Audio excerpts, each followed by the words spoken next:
Hi friends, అందరికీ నేను మీ beach బుల్ని చూస్తున్నారు కదా. ఈ చేపలు చూడాలనుకుంటే వీడియో లాస్ట్ వరకు చూడండి. వన్ డే ఫిషింగ్ అనేది ఎంత కష్టంగా ఉంటుంది అనేది మీకు నెక్స్ట్ వీడియోలో కూడా పెడతాను. ఈ వీడియో చూడండి. వన్ డే ఫిషింగ్కి వెళ్ళి అయితే మా బోట్ అయితే వస్తుంది, మా తమ్ముడు బోట్ అయితే. చేపలు అయితే ఏం పడ్డాయో మీకు చూపిస్తాను, చూస్తున్నారు కదా. బోట్ అయితే ఫైనల్గా అయితే ఒడ్డుగా అయితే వస్తుంది. తాటర్ సాయంతో అయితే ఒడ్డుగా అయితే లాగేస్తున్నారు. చేపలు ఏం పడ్డాయి లాస్ట్ వరకు చూస్తే మీకు చూపించాను.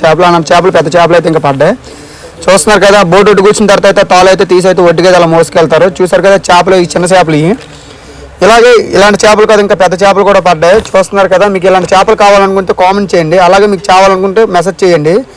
ఫాస్ట్ ఫుడ్ అనేది చాలా బాగుంటుంది ఆరోగ్యానికి అయితే. చూస్తున్నారు కదా ఏ విధంగా ఉన్న ఫ్రెష్ చేపలు. వన్ డే ఫిషింగ్ చేపలు కనుక కర్రీ చేసుకుంటే చాలా ఫ్రెష్గా ఉంటాయి, చాలా బాగుంటాయి కర్రీ చేసుకుంటే. చూస్తున్నారు కదా ఇంకా ఊపిరితోనే ఉంది చేప అనేది.